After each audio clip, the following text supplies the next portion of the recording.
She always is reminding us that it's not Band-Aids that we need, but true change, and she's one of the change makers. So we are fortunate she is a voice for Arizona. Janine Gelsinger is a co-executive director of UU Jazz, that's Unitarian Universalist Justice Arizona, which is a state action network.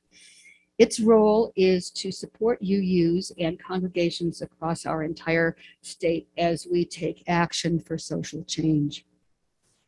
Over time, Janine has become more and more involved in the greater UU movement. So she is now co-host of a weekly UU talk show and podcast called View, which is spelled V-U-U. She's a consultant to the UUA Board of Trustees on Article 2 engagement, a curriculum writer for the UU anti-racism program called Beloved Conversations, and she serves on the steering team for the Religious Professionals Joint Code of Ethics. She lives in Phoenix with her two young children, Vivian and Ramona, who are getting their first little kittens this morning. Janine will be speaking later in the service and then hanging around during coffee hour. So be sure and take time to chat with this incredibly dynamic friend of ours.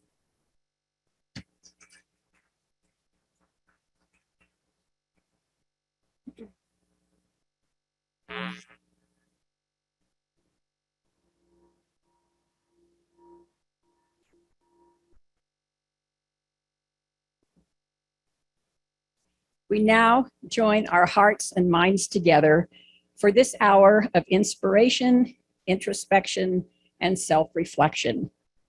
We pause from the chaos of the world to recenter our lives in preparation for the week ahead.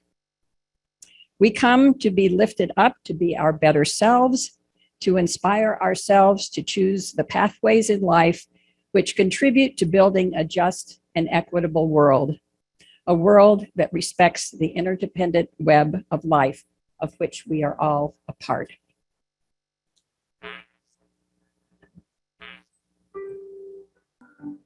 Hi, everybody. We're going to do a tune that my daughter and I wrote together. We call it Prayer Song Number 9. You have a part in the middle. It goes like this. Da-dee-di-dee-di-dee-di. Da-dee-di-dee-di-dee-di. Da-dee-di-dee-di. Da-dee-di-dee-di-di. Complicated words, right? Die-dee-die. Try it with me. Die-dee-die-dee-di-dee-di. Die-dee-di-dee-di-dee-di-di. Die-dee-di-dee-di. Die-dee-di-dee-di. Oh, I have grown fat on the feast of your pleasure, and I have grown faint on the fruits of your vine, and I would lay down all my fancies and feathers if you would lay down with me by your side. And the lark cries for joy at the glad days arising.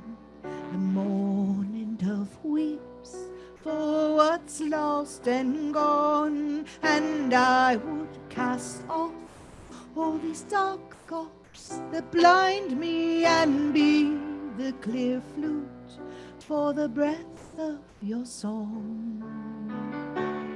Die-dee-die-dee-di-dee-di. Die-dee-die-dee-di-dee-di-di. Die-dee-di-dee-di. Die-dee-di-dee-di-di. For it's when I was lost, it was your eyes that found me, and when I was found, your heart brought me home. And I don't know why I cannot stand beside me when your sweet music plays. I do not dance alone. Da-dee-di-dee-di-dee-di. Da-dee-di-dee-di-dee-di-di. Da-dee-di-dee-di. Da-dee-di-dee-di. Da-dee-di-dee-di-di. Da-dee-di-dee-di-di.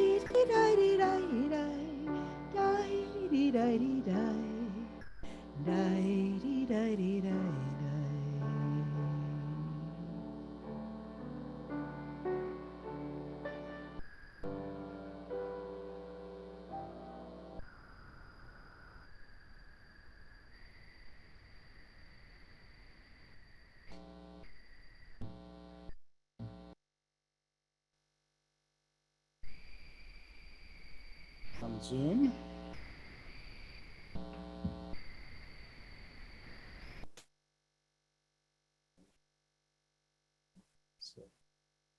This morning, we gather collectively as members of Prescott UU Fellowship, Granite Peak UU Congregation, and UU Justice Arizona, to light our chalice in the UU tradition. With hearts and minds joined together, may this chalice represent a spark of hope, the flame of love, the light of peace, and the flame of justice in our hearts, communities, and the wider world. The words of Bobby Bollinger. We kindle this light in celebration for the life that we share.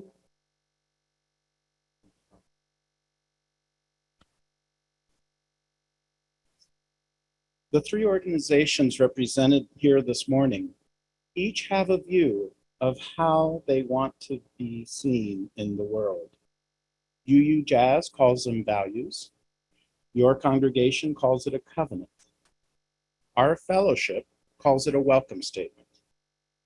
Notice how together they create a full picture of who we are as UUs.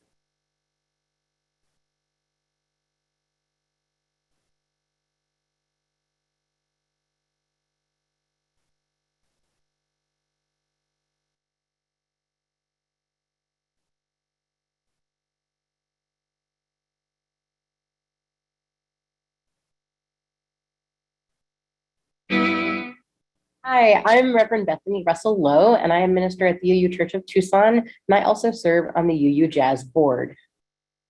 Hi, I'm Dr. Stuart Roden, UU in Scottsdale, Arizona, author, professor, and I too serve on the UU Jazz Board.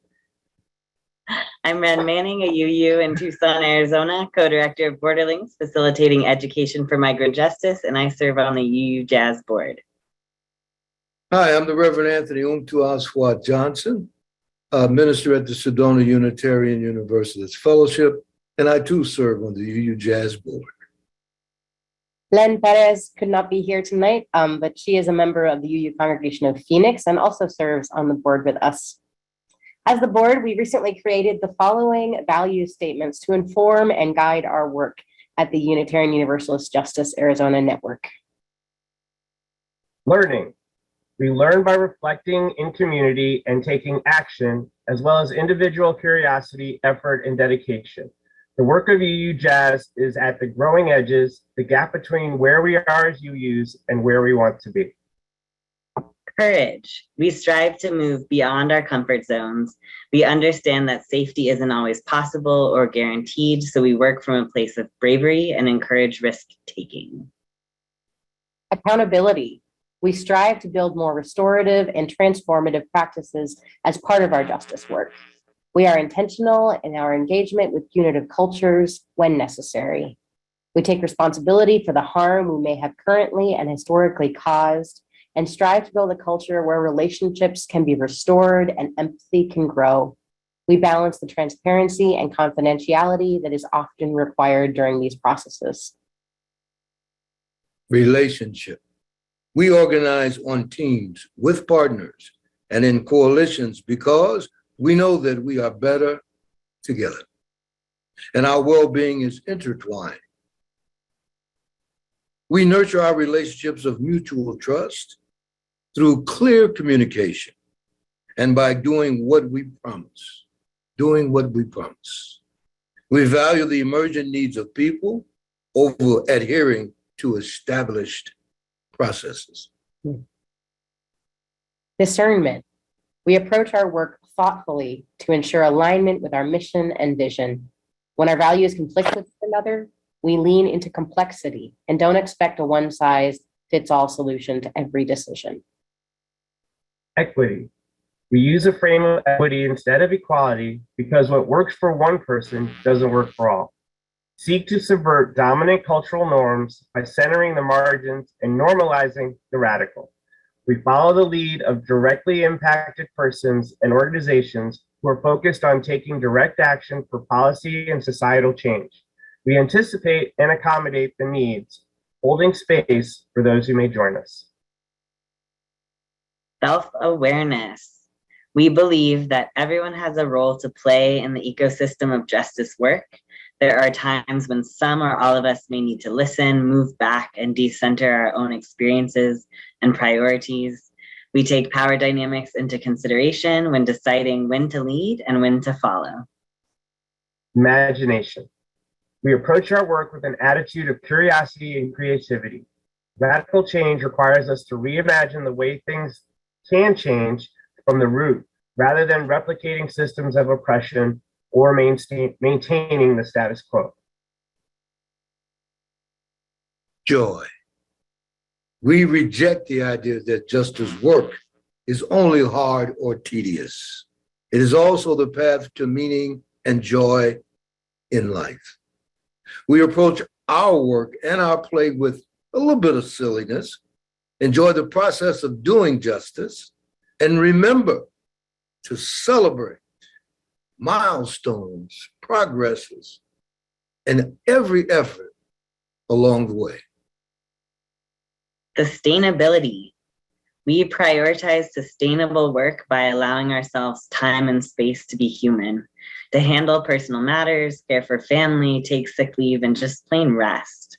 We support an attitude of work that includes us as whole people and believe that cycles of work and rest make long-term sustainability possible. To support this, we close in July and December to prioritize intentional rest and push back against capitalism's lie that we are only worth what we produce.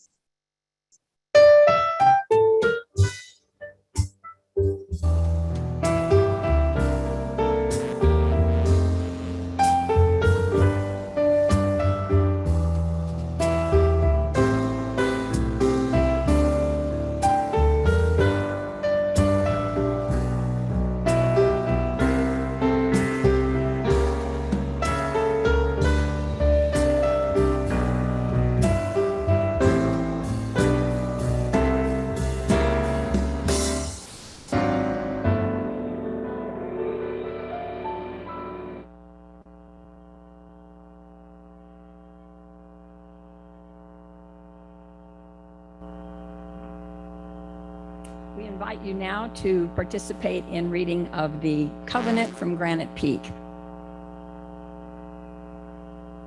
Love is the doctrine of this congregation. The quest for truth its sacrament, and service is its prayer. To dwell together in peace, to seek knowledge in freedom, to serve others in community. Thus do we covenant together. And the Puff welcome statements. We are a lay-led, welcoming congregation.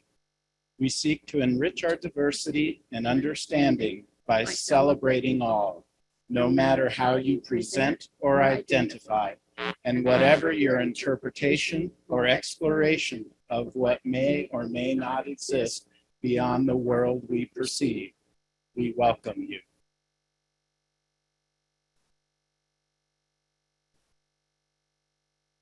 This morning, we have a silent, meditative joys and concerns. If you have a joy, concern, or sorrow, please come forward and pick up a stone or more and drop them into the vessel with water. The ripples carrying with it your joys, concerns, or sorrows, out to those assembled here and out to the greater community.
And I will place 2 final stones, one here for anyone who is not ready to yet share their joys, sorrows, or concerns, and one last stone for anyone who may not have a community in which to share their joys, concerns, or sorrows. May they find one. Walking, walking with you, walking with you is my prayer.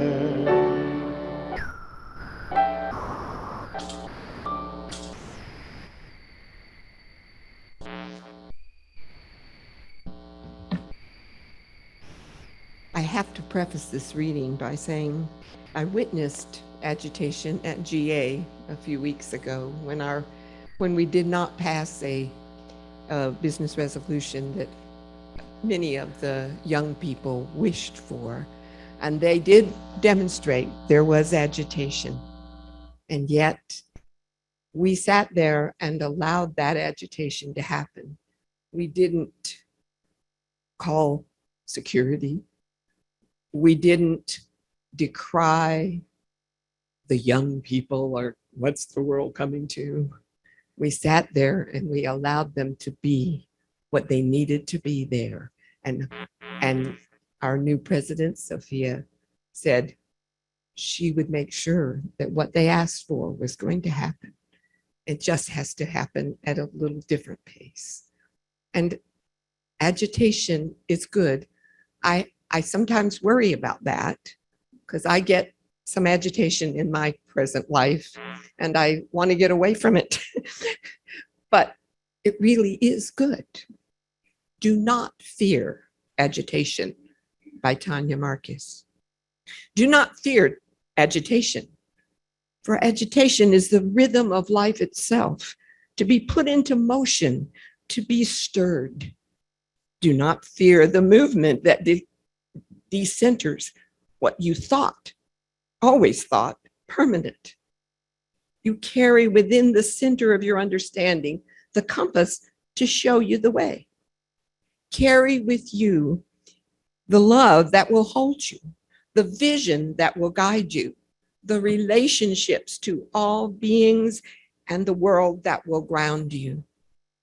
Go in peace and in gentle agitation to stir this world to the side of love.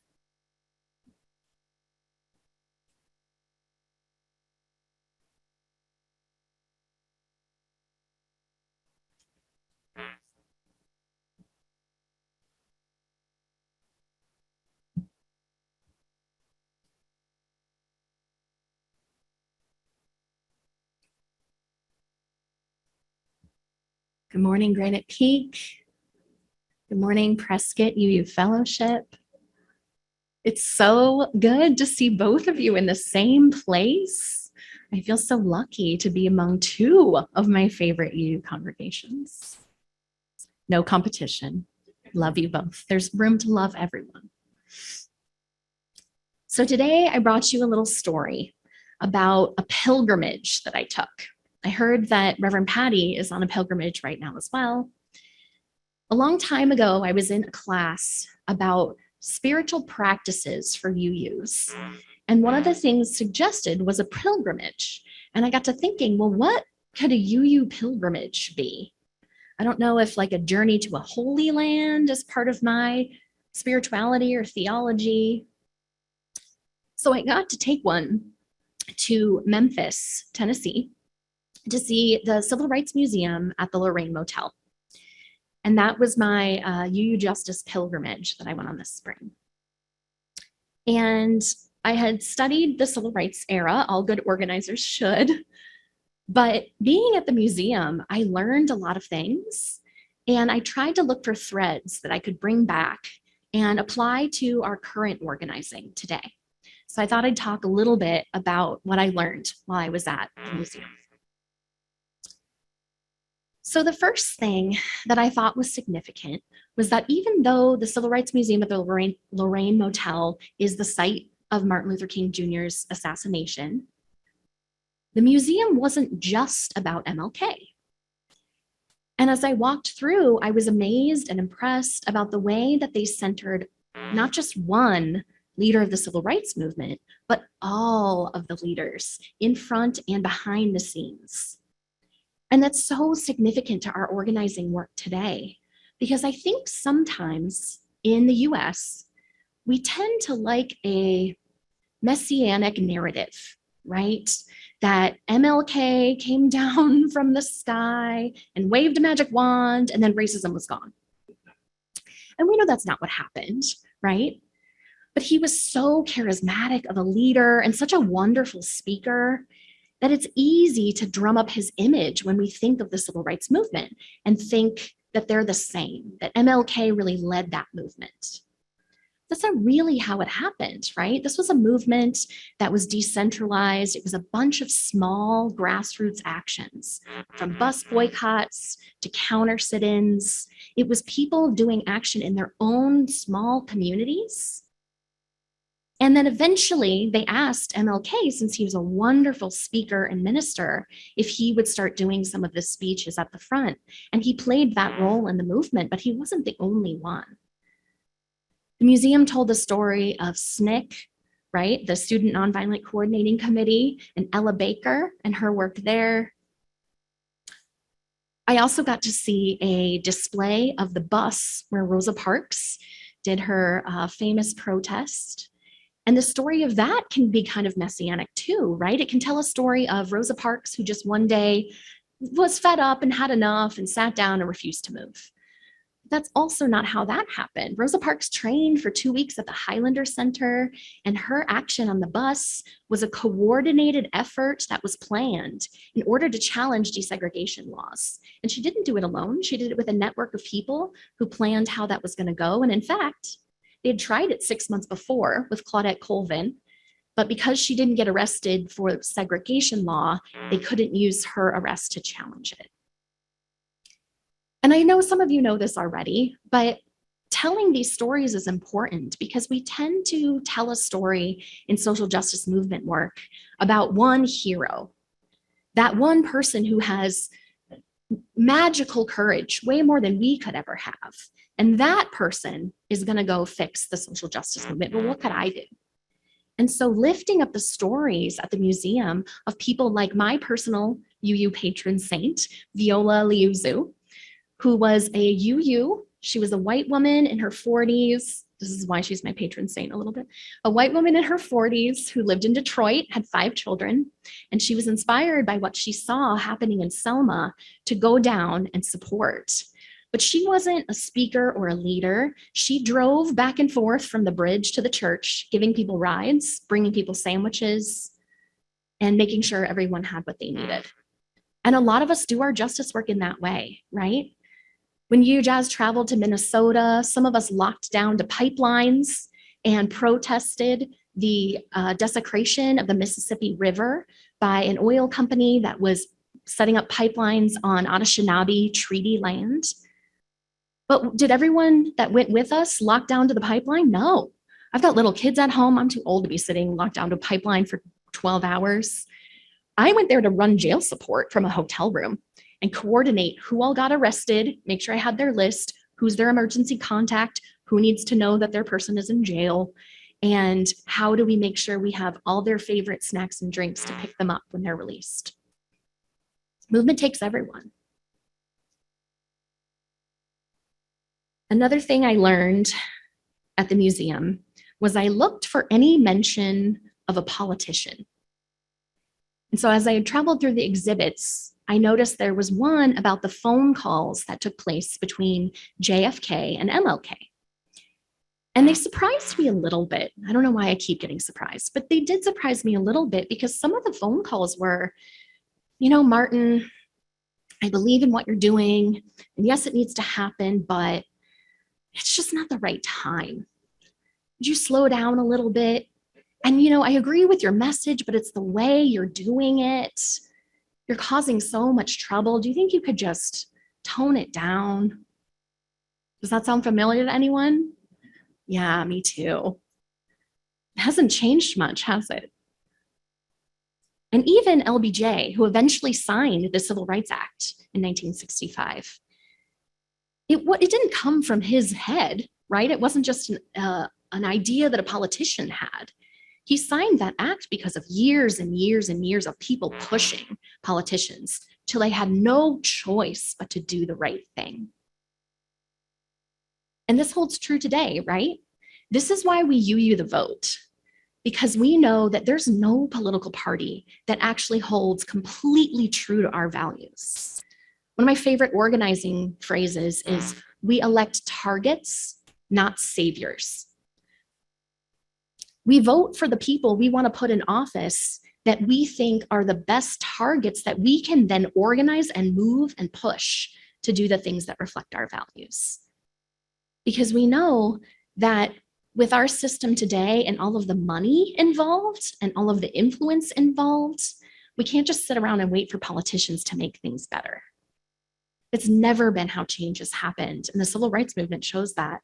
It's always been the people organizing, the people calling their politicians to demand that they do the right thing, using requests to speak like lots of you do during the legislative season, making your voices heard. Frederick Douglass says power concedes nothing without demand. And the civil rights movement was a good example of that. Another thread that I looked for as I walked around the museum on my pilgrimage was the role of the church. I paid attention whenever I saw mention of churches. And this was a hard one because a lot of times when they mentioned churches, it was because they were bombed. There was an entire wall display of all of the church bombings that happened throughout the South in the 60s, and it was scary. And I wish this didn't have a correlation today, but I know when I hear UU Surprise tell me that their rainbow banner was ripped down again, and UU Phoenix has right-wing social media influencers filming videos outside their congregation, accusing them of being pedophiles and groomers. I know that this has a thread today. But I also know that we know how to organize for that. UU Jazz held a safety training in Phoenix that involved our congregations at Valley UU, Surprise, Phoenix, and Shadow Rock UCC came to join us. Many of our partners at Black Lives Matter Phoenix Metro, Black Phoenix Organizing Collective, Podarian Action, White People Against White Supremacy. And we all gathered, almost 50 of us, and learned community safety strategies so that we could make sure we're keeping our congregations safe and keeping each other safe. We did it again in Tucson a few weeks ago with the 4 congregations in Southern Arizona. We're ready to do it up here whenever you are ready. We know how to keep each other safe. And we can do that so that we don't let anxiety or agitation rule us out of fear. We don't make decisions out of fear, but we make decisions about how we live our values from a place of groundedness, from a place of justice, of faith, of our values and principles, and let that guide us. And we can do that when we prepare so that we don't have to be worried about our safety. One last story from the museum. My friend sent me an article about the decommissioned FBI handbook from 1944, and it was a handbook on how to destroy an organization from within. They knew I was at the MLK Museum, and they reminded me of theories about the FBI's involvements. Look, I know we can get into conspiracy theories, but that's not what this sermon is about. So my friend sent me, kind of as a joke, this article. But as I read it, I thought it might belong in this sermon, and I think you might all too. So the first thing I read in this FBI guidebook on how to destroy an organization from within, number 1, insist on doing everything through proper channels. Never permit shortcuts to expedite decisions. Number 2, when possible, refer all matters to committees for further study and consideration. Uh-oh, I think we're in trouble. Attempt to make the committees as large as possible, never less than 5 people. Number 3, make speeches. Uh-oh. Make speeches. Talk as frequently as possible and at great length. I might have to rethink some things. Number 5, and this I think relates to Glenna's experience at GA or maybe some of the rest of you. Haggle over precise wording of communications, minutes, and resolutions. Oof. This was hard to read. It goes on, but if there's an FBI handbook for how to destroy organizations from within, we should probably not copy those strategies ourselves. Does this sound familiar to anyone? Is this what happens in your workplace, on your school board, in our congregations sometimes, maybe at our larger UUA? What matters is that we're living our values, how we act. And I have a litmus test for that. I think about how is the action I'm taking today making change? How is it making something different for people affected by the issue? Because some of the things we do for justice might seem more like feel-good activities that make us feel good when we're wearing our yellow shirts and waving our signs around. I'm not really a sports person, but I'm going to attempt to make a sports metaphor.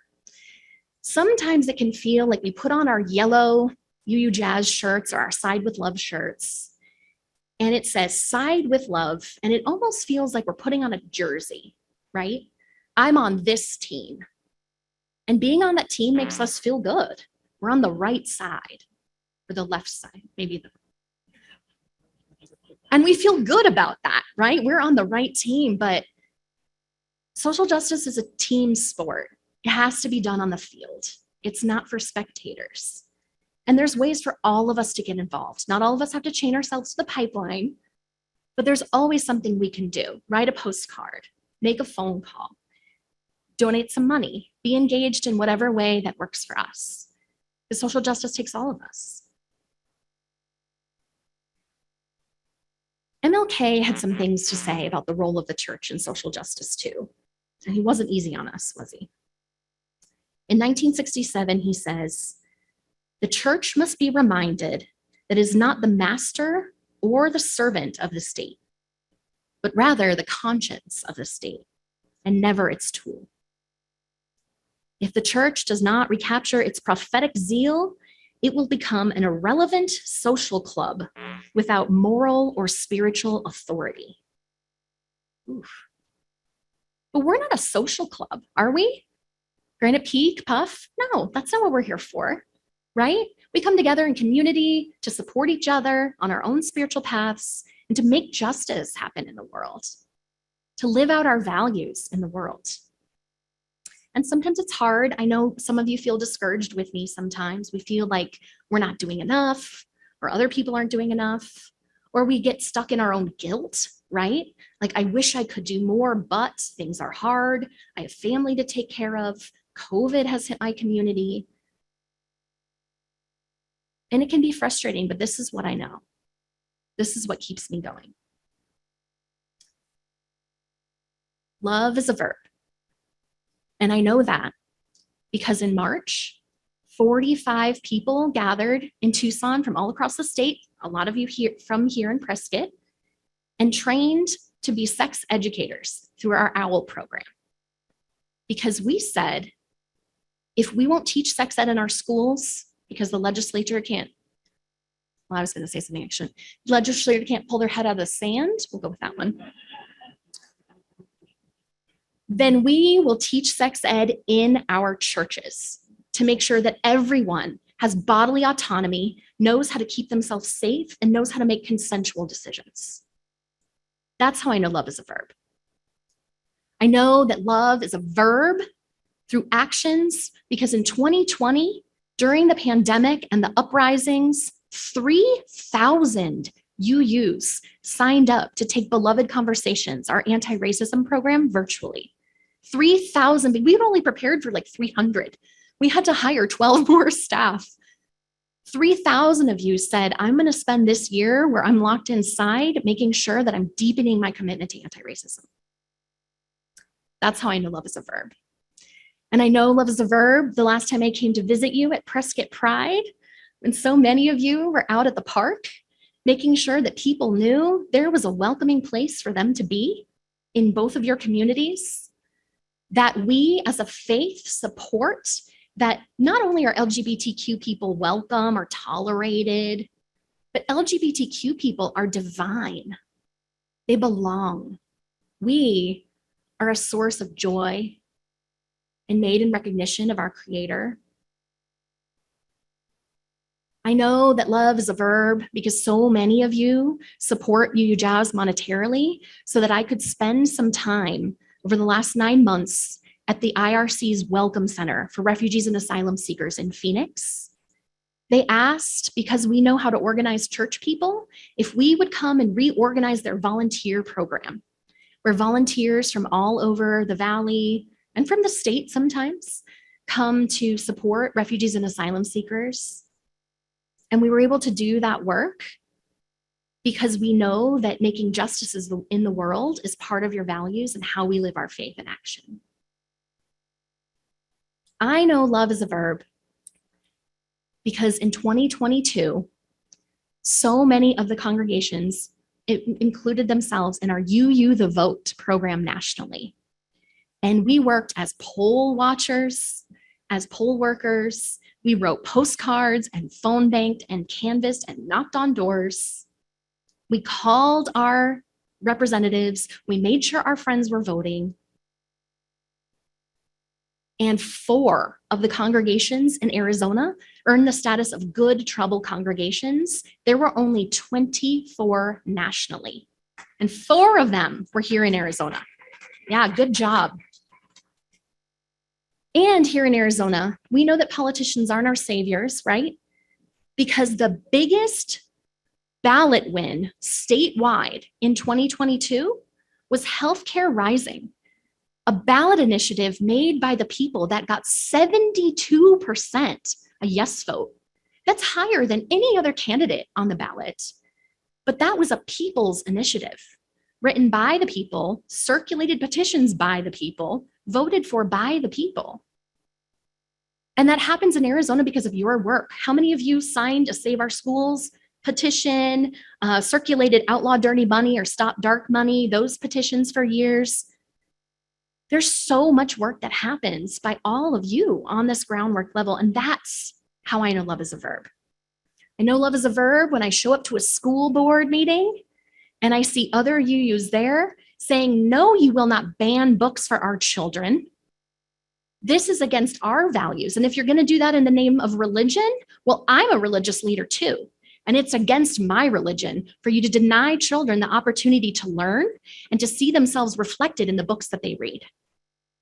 I know love is a verb because when we were in Minnesota protesting the pipelines, the UUA and UUSC stood behind us and made sure all our young people got home. And we will pass that climate initiative that Glenna talked about.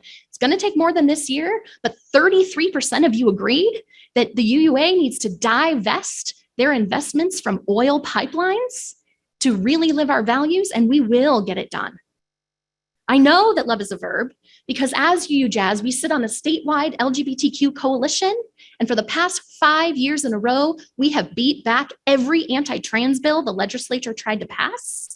And this year, we've watched the governor veto them all. I know love is a verb. I know love is a verb because we're going to do it again in 2024. And we're going to have a legislature in 2024 that reflects our values so we can pass even more bills to affirm the rights of all of us. We won't stop this work. We'll keep going. We'll do a de-escalation training up here. We'll make sure our congregations are safe. We won't take down our banners.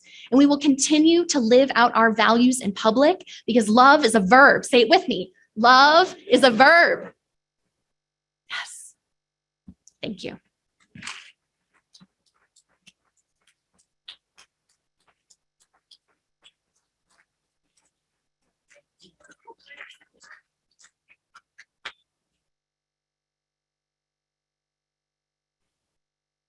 You're a tough act to follow.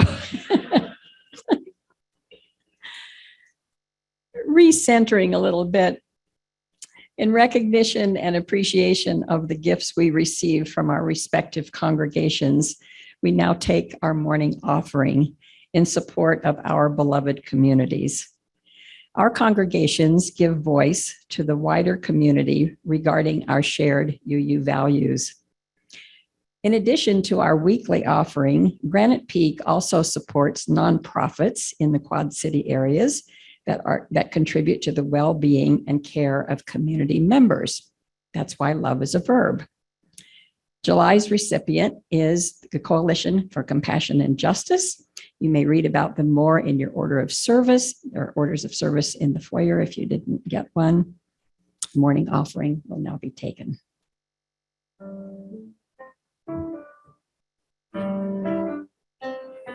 Our offering song is "We Are a Gentle, Angry People."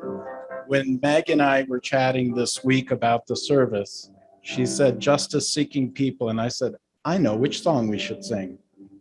So I will join you down on the floor and shout out phrases. Sorry, folks on Zoom, I won't be directly at a mic.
Singing for our lives.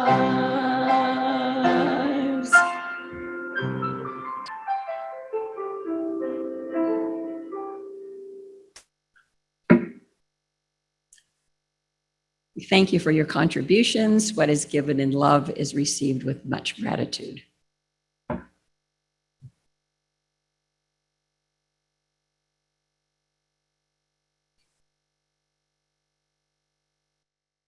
Blessed Are the Hungry by Reverend Julian Jamaica Soto.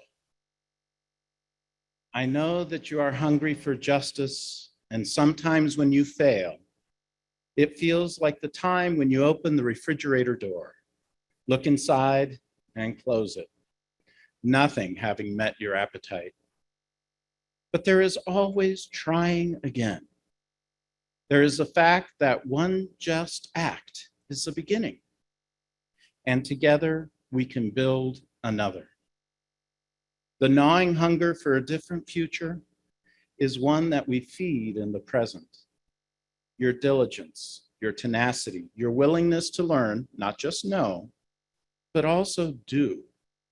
Hunger shaping how you nourish, feeding one another with the long spoons of your compassion until you're strong enough to feed the part of the world that you can reach.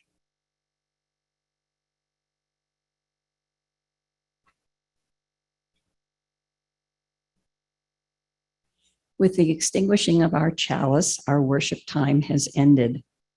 May the inspiration from today's service go with us into the wider world and into the days ahead. We'll now say the words for extinguishing the chalice. We extinguish this flame, but not the light of hope, of moral community, or the fire of commitment. These we carry in our hearts until we are together again. Go in peace and enjoy the potluck.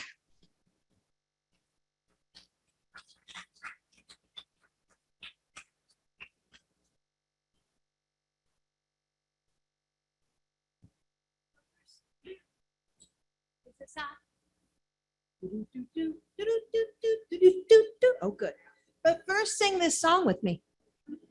This is one I just made up. You got a part in it.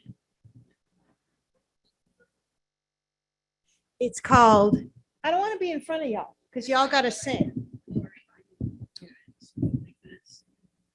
It's called, Why Not Give It All Away? Give away your love.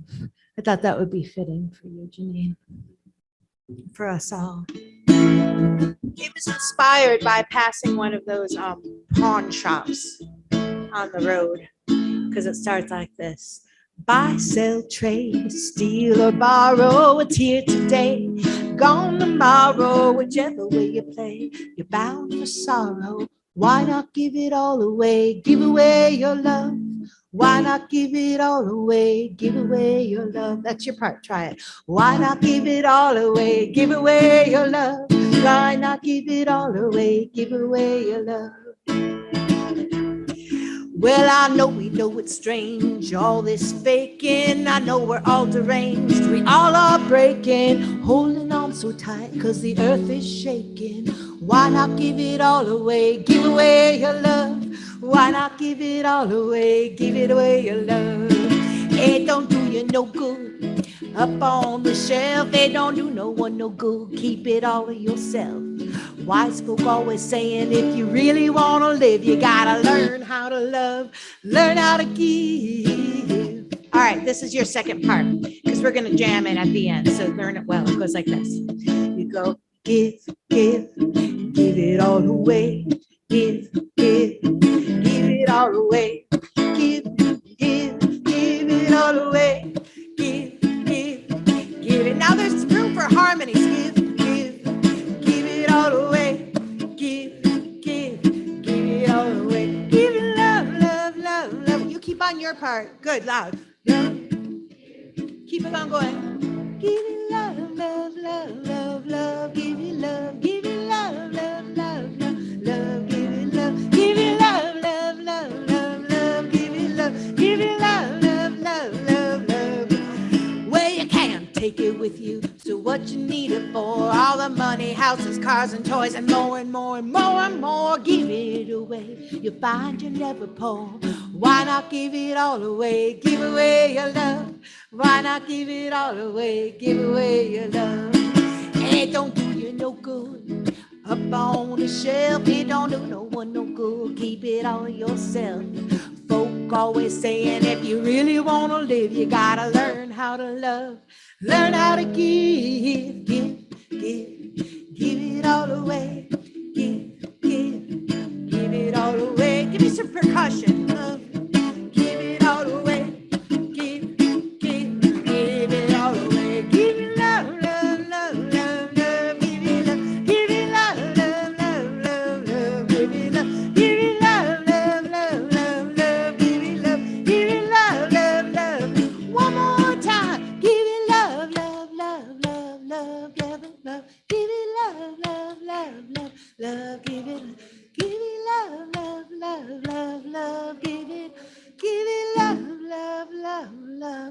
give it all away. Nice work, everybody. Thank you.